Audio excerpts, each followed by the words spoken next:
Good morning students, welcome to my YouTube channel. आज इस video में हम क्लास 11th का chapter cell the unit of life का एनसीईआरटी लाइन बाय लाइन पढ़ेंगे और इसको डिकोड करेंगे। So let's start with the video. When you look around you see both living and non-living things.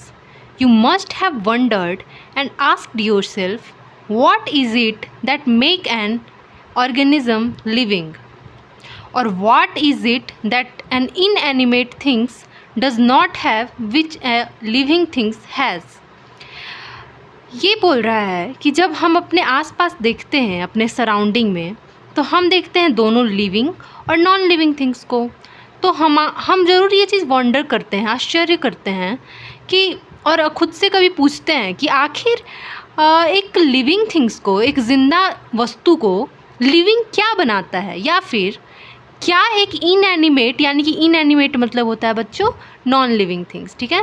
तो क्या ऐसा नॉन लिविंग थिंग्स में नहीं होता है जो कि एक लिविंग थिंग्स में होता है? So the answer to this is presence of a basic unit of life, the cell in all living organism. तो इसका आंसर है कि एक लिविंग ऑर्गेनिज्म में सेल प्रेजेंट होता है जो कि एक नॉन लिविंग में नहीं होता है। All organisms are composed of cells. Some are composed of single cell and are called unicellular organisms, while other are composed of many cells and are called multicellular organisms. कुछ जो होते हैं वो एक सेल के बने होते हैं, सो उसको यूनिसेलुलर कहते हैं। जैसे कि यूनिसेलुलर के एग्जांपल में बैक्टीरिया हो गया, ईस्ट हो गया, और कुछ होते हैं जैसे कि हम हो गए, एनिमल या ह्यूमन बींग कह लो, या फिर प्लांट कह लो, वो मल्टी सेलुलर होते हैं, मतलब उनके अंदर एक से ज़्यादा सेल्स होते हैं। Okay, now what is a cell? Unicellular organisms are capable of first independent existence and second performing essential function of life. Unicellular जो ऑर्गेनिज्म होता है जिसके पास एक सेल होता है वो इंडिपेंडेंट एग्जिस्टेंस रख सकता है, मतलब उसको और किसी चीज़ पे डिपेंड होने की ज़रूरत नहीं है। वो क्यों ना एक ही सेल है बट फिर भी वो इंडिपेंडेंट रह सकता है, अकेले रह सकता है और परफॉर्म कर सकता है जो भी इसेंशियल फंक्शन होते हैं लाइफ का, ज़िंदा रहने के लिए जो भी इसेंशियल फंक्शंस होते हैं उसको परफॉर्म कर सकता है। Anything less than a complete structure of cell does not ensure independent living. कोई भी चीज़ एक कंप्लीट स्ट्रक्चर ऑफ सेल से कम है अगर वो सेल नहीं है। जैसे सेल के अंदर आप जानते होंगे, अगर आपको थोड़ा भी आइडिया हो, क्लास 9th में आपने पढ़ा हो, तो सेल के अंदर बहुत सी ऑर्गेनेलीज होते हैं। तो जैसे डीएनए, आरएनए वगैरह है, तो वो बिना सेल का है तो उसको हम लिविंग कंसिडर नहीं करेंगे, ठीक है, जैसे वायरसेस में होते हैं। तो यही बोल रहा है कि अगर सेल से कम कोई भी चीज़ है तो उसको हम लिविंग कंसिडर नहीं कर सकते हैं। Hence, cell is a fundamental structural and functional unit of all living organisms. ये तो बहुत ही एक बेसिक सा लाइन है जो हमें क्लास 9 से ही ज़रूर ये पता होता है, हम सेल पढ़ते हैं कि cell is a fundamental structural and functional unit of life. Structural क्यों कहा बच्चों? क्योंकि ये हमारा सेल ही होता है, एक सेल ही धीरे धीरे मिलकर टिश्यू बनाता है, फिर ऑर्गन बनाता है, फिर ऑर्गन सिस्टम बनाता है, फिर बॉडी बनाता है। सो ऑफकोर्स इसीलिए वो स्ट्रक्चरल है, मतलब कि उससे स्ट्रक्चर, हमारे बॉडी का ढांचा तैयार होता है, पूरा होल ह्यूमन बॉडी या फिर किसी भी प्लांट का भी बॉडी। तो स्टार्टिंग से सेल ही एक बेसिक यूनिट होता है, सेल से ही जुड़ के टिश्यू बनते हैं ना, उसके बाद organ and all organ system वगैरह। तो वह इसीलिए उसको स्ट्रक्चरल बोलते हैं। एंड फंक्शनल क्यों बोलते हैं? बिकॉज सेल के ही, जैसे कि सेल के ही लेवल पे ना हमारा बॉडी का फंक्शनल वर्क भी होता है। लाइक मैं ऐसा बोल सकते हैं कि जैसे हमारा रेस्पिरेशन हो गया, तो हमारा सेल के अंदर ही उसका अल्टीमेटली मेटाबॉलिज्म होता है ना। तो हमारा बॉडी जो फंक्शन करता है वो अल्टीमेटली, अगर हम सबसे माइक्रोस्कोपिक लेवल पे देखिए तो सेल ही वर्क करता है, ठीक है। चलो, अब Anton van Leeuwenhoek first saw and described a live cell. Anton van Leeuwenhoek जो थे साइंटिस्ट, उन्होंने जिंदा सेल को पहले देखा था, ठीक है। Robert Brown later discovered the nucleus, और रॉबर्ट ब्राउन ने बाद में फिर न्यूक्लियस, सेल के अंदर जो होता है न्यूक्लियस, उसका डिस्कवरी किया था। The invention of microscope and its improvement leading to the electron microscope revealed all the structural detail of the cell. जो इन्वेंशन माइक्रोस्कोप का हुआ था और उसके बाद जो इलेक्ट्रॉन माइक्रोस्कोप का इन्वेंशन हुआ था, उसके वजह से जो भी सेल के अंदर ऑर्गेनेलीज होते हैं, न्यूक्लियस, डीएनए, क्रोमोजोम, हर चीज़ का मतलब हम डिटेल स्ट्रक्चर पढ़ पाए थे because of invention of, basically बोल सकते हैं, इलेक्ट्रॉन माइक्रोस्कोप का। इलेक्ट्रॉन माइक्रोस्कोप का 1950s में हुआ था इन्वेंशन, सो उससे और इजी हो गया था, हम सेल के अंदर के डिटेल्स को बेसिकली हम अच्छे से पढ़ पाए थे उसी की वजह से, ठीक है। और अगर एक चीज़ में आप हो सकता है कि आपने कभी पढ़ा हो तो आपको थोड़ा बहुत कन्फ्यूज़न आ सकता है कि यहाँ पे लिखा है एंटन वॉन लीवेनहुक जो थे पहली बार लिविंग सेल देखे। तो आपने कभी ऐसा पढ़ा हो कि रॉबर्ट हुक ने सेल की डिस्कवरी की, तो रॉबर्ट हुक ने डेड सेल को देखा था पहले। आपने पढ़ा होगा कि कॉर्क सेल को उन्होंने देखा था, तो वो डेड सेल होता है, उसका प्रोटोप्लाज्म डेड होता है, दैट इज़ वाई, मतलब उसमें प्रोटोप्लाज्म नहीं होता, दैट इज़ वाई वो डेड सेल होता है। सो लिविंग सेल का अगर देखें, जिंदा सेल को, तो सबसे पहले एंटन वॉन लीवेनहुक सर ने देखा था, ठीक है। Now cell theory. In 1838 Matthias Schleiden, a German botanist, examined a large number of plants and observed that all plants and are composed of different kind of cell which form tissue of the plant. 1838 में Sheldon नाम के एक scientist थे जो कि German के थे। उन्होंने बहुत सारे प्लांट के सेल्स को देखा था, एग्जामिन किया था, और बहुत सारे प्लांट्स को देखा था और ऑब्जर्व किया था कि सारे जो प्लांट्स होते हैं वो कंपोज होते हैं बहुत डिफरेंट काइंड ऑफ सेल के।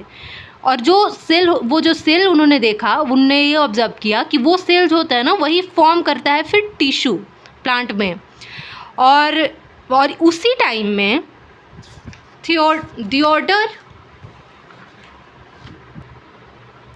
स्वान ने 1839 में, ये एक जर्मन जूलॉजिस्ट हैं, पहले एनसीईआरटी में गलत दिया हुआ था, मैं पुराने एनसीईआरटी से पढ़ा रही हूँ बिकॉज बहुत चीज़ें जो नई एनसीईआरटी से डिलीटेड हैं हम वो भी पढ़ेंगे। तो पहले हमारे एनसीईआरटी में जर्मन दिया हुआ था, ब्रिटिश दिया हुआ था, लेकिन ये भी जर्मनी के ही थे।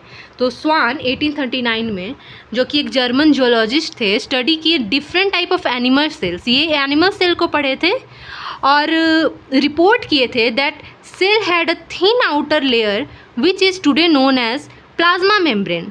सेल को ऑफ कोर्स जो लेयर होता है एक सेल का आउटर लेयर, उसको प्लाज्मा मेम्ब्रेन कहते हैं या सेल मेम्ब्रेन कहते हैं, आपने कभी सुना हो।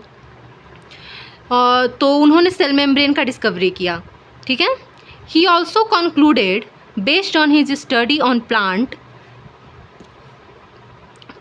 टिश्यू के स्टडी करने के बेसिस पे उन्होंने कंक्लूड किया that the presence of cell wall is unique character of the plant cell. जो प्रेजेंस ऑफ सेल वॉल होता है, सेल वॉल जो होता है वो यूनिक कैरेक्टर है, वो सिर्फ प्लांट में ही होता है, क्योंकि उन्होंने प्लांट एनिमल दोनों के बारे में पढ़ाई की थी, जो दोनों के ऊपर रिसर्च किया था बेसिकली।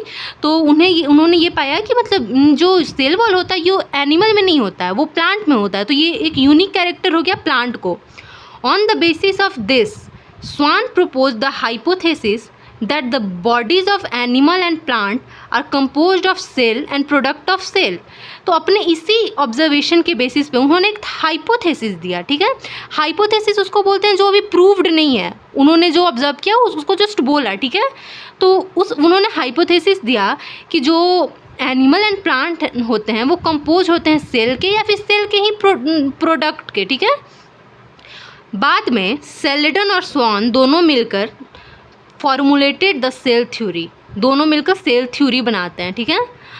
मतलब बार बार अगर बहुत सारे लार्ज स्केल पे अगर हम कोई चीज़ बार बार ऑब्जर्व करते हैं फिर उसको हम थ्योरी के रूप में दे देते हैं, तो इन दोनों ने मिलकर फिर सेल थ्योरी बनाया, ठीक है। तो this theory however did not explain as to how new cells were formed. और जो ये थ्योरी था सेल थ्योरी ये नहीं बता पा रहा था कि आखिर सेल जन्म कैसे लेता है, एक सेल से दूसरा सेल बनता कैसे है, ठीक है। ये सेल थ्योरी से हमें नहीं पता चल रहा था तब, okay. The theory however did not explain. Rudolf Virchow 1855 में रूडोल्फ विल्को नाम के एक साइंटिस्ट आए थे. First explain that cell divide and new cells are formed from pre existing cell. उन्होंने ये पहले देखा और बेसिकली उन्होंने ये चीज़ बताया कि जो एक सेल होता है वो पहले से जो एग्जिस्ट कर रहा होता सेल उसी से बनता है. ओमनी सेलुला ई सेलुला. ठीक है. सेल जो होता है वो प्री एग्जिस्टिंग सेल से ही जो भी बोलते हैं, क्या बोल सकते हैं इन नया सेल का, आई डोंट नो वो टर्म क्या यूज़ कर सकते हैं. हाँ, जो भी रिप्रोड्यूस होता है, प्रोडक्शन एक दूसरे सेल का होता है, वो पहले वाले सेल से ही होता है. ठीक है. मतलब वो डिवाइड करके पहले पुराना वाला सेल ही डिवाइड करके नया सेल बनाता है. बेसिकली ये हुआ है इसका मतलब. तो रूडोल्फ विल्को ने यही बताया था कि ओमनी सेलुला ई सेलुला. ठीक है. New cells are formed from pre existing cell. बहुत ही इंपॉर्टेंट स्टेटमेंट है, ध्यान रखिएगा. ठीक है. He modified the hypothesis of Sheridan and Swan to give the cell theory a finer shape. उन्होंने शेरिडन और स्वान का जो हाइपोथेसिस था उसको बेसिकली फाइनल शेप दिया था, अपने नए शब्दों में बताया था. बेसिकली मतलब एक फाइनल सेल थ्योरी को मतलब उन्होंने जनरेट किया था. ठीक है.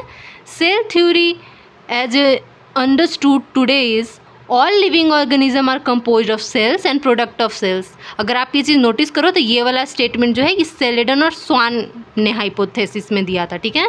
तो पहला स्टेटमेंट सेल थ्योरी का ये है एंड दूसरा है all cells are arise from pre existing cells. Okay. So ये हमारे सेल थ्योरी यहाँ पे ख़त्म होता है. नाउ अब हम एक सेल का ओवरव्यू ले लेते हैं कि आखिर एक जनरल सेल होता कैसे है, क्या है. उसके बारे में ऑफ कोर्स हर एक ऑर्गेनेली के बारे में हम पढ़ेंगे आगे, बट अभी हमारा एक ओवरव्यू देता है इस सेल के बारे में. तो हम ये वाला पढ़ते हैं, थोड़ा बहुत इसको पढ़ते हैं, फिर हम दूसरे वीडियो में पढ़ लेंगे. ठीक है. क्योंकि ये भी थोड़ा सा लंबा टॉपिक है, मैं ज़्यादा थोड़ा ही हम पढ़ेंगे ताकि हमारे माइंड में चीज़ें जाए ज़्यादा अच्छी तरह से. तो थोड़ा सा हम इसको स्टार्ट कर लेते हैं इंट्रोडक्शन, बाकी का हम नेक्स्ट वीडियो में पढ़ेंगे. Now an overview of a cell. You have earlier observed cells in a onion peel and a human cheek cells under the microscope. हमें सबसे ईजिली अनियन पील का ही प्लांट में अनियन पील का ही सेल मिल पाता है. तो हम कभी स्कूल में गए होंगे तो वैसा हम एक्सपेरिमेंट करने को मिलता है कि अनियन पील को माइक्रोस्कोप के अंदर देखो, या फिर ह्यूमन में चीक सेल सबसे ईजिली मिल जाता है तो हम उसको भी माइक्रोस्कोप के अंदर देख के स्टडी कर सकते हैं. ठीक है. Let us recollect their structure. The onion cell which is a typical plant cell. Typical क्यों बोल रहा है? बिकॉज ये बहुत ईजिली हम इसी को देखते हैं माइक्रोस्कोप के अंदर. ठीक है. तो हम रिकलेक्ट कर रहे हैं उसके स्ट्रक्चर को कि मतलब कैसा होता है. Overview. The onion cell which is a typical plant cell has a distinct cell wall as its outer boundary and just within it is the cell membrane. इसमें जो डिस्टिंक्ट एक होता है आउटर बाउंड्री वो cell wall होता है. ठीक है. और सेल वॉल के अंदर होता है सेल मेम्ब्रेन. मैंने बताया था कि यूनिक कैरेक्टरिस्टिक्स है, उन्होंने बताया था ना शेरिडन ने कि यूनिक कैरेक्टरिस्टिक होता है, सेल वॉल होता है प्लांट के अंदर. तो प्लांट में पहले सेल वॉल होता है, उसके बाद सेल मेम्ब्रेन होता है, या फिर प्लाज्मा मेम्ब्रेन सेल मेम्ब्रेन को ही बोलते हैं. ठीक है. The cell of human cheek have an outer membrane as an delimiting structure of the cell. और सेल ह्यूमन में आउटर डिलिमिटिंग स्ट्रक्चर मतलब जो सबसे आउटर में पाया जाता है उसी को बोलते हैं. ठीक है. तो ह्यूमन में सेल मेम्ब्रेन ही होता है आउटर स्ट्रक्चर के रूप में. ठीक है. वही बता रहा है. Inside each cell is a dense membrane bound structure called nucleus. और सेल के अंदर एक डेंस मतलब बहुत ही गाढ़ा बोल सकते हैं, मेम्ब्रेन से बाउंड, मेम्ब्रेन से घिरा हुआ स्ट्रक्चर होता है, उसको हम कहते हैं nucleus. This nucleus contain the chromosome. ये न्यूक्लियस जो होता है वो क्रोमोजोम कंटेन करता है. क्रोमोजोम मतलब कलर्ड बॉडी. जोम का मतलब बॉडी होता है, और इसको कलर्ड बॉडी क्यों कह रहे हैं? क्योंकि हम माइक्रोस्कोप के अंदर नीचे देखते हैं तो हमें ये कलर्ड बॉडी टाइप का दिखता है. ठीक है. मतलब कलर किया हुआ बॉडी जैसा दिखता है एक structure. Which in turn contain a genetic material. जो क्रोमोसोम होता है वह कंटेन करता है जेनेटिक मटेरियल को। हमारा जो जेनेटिक मटेरियल होता है जिससे हम एक सेल से दूसरे सेल तक या फिर एक जनरेशन से दूसरे जनरेशन तक इंफॉर्मेशन भेजते हैं कि हमारा होल बॉडी कैसे तैयार होगा, उसी को जेनेटिक मटेरियल। मैं अब जस्ट हम और आगे जेनेटिक्स में अच्छे से पढ़ेंगे genetic material, but genetic material उसी में बोलते हैं। जैसे कि दूसरा जनरेशन हमारा बनेगा, अगर रिप्रोड्यूस हम करेंगे तो हमारे बॉडी से वो इन्फॉर्मेशन जाएगा दूसरे बॉडी में, वो क्रोमोसोम के थ्रू ही जाता है। बेसिकली क्रोमोसोम के अंदर ही वो इन्फॉर्मेशन होता है, वो जेनेटिक मटेरियल, वो डीएनए होता है जिसमें वो इन्फॉर्मेशन फीड होता है कि हम दूसरा सेल या फिर दूसरा बॉडी कैसा बनेगा। ठीक है, डीएनए देखो वही genetic material DNA. Cell that have membrane bound nuclei are called eukaryotic whereas cell that lack membrane bound nucleus are called prokaryotic. जिसमें मेम्ब्रेन से घिरा हुआ न्यूक्लियस होता है उसको हम यूकैरियोटिक कहते हैं, और जिसमें मेम्ब्रेन से घिरा हुआ न्यूक्लियस ना हो उसको हम प्रोकैरियोटिक कहते हैं। In both prokaryotic and eukaryotic cells a semi fluid matrix called cytoplasm occupy the volume of cell. The cytoplasm is the main arena of cellular activities in both plant and animal.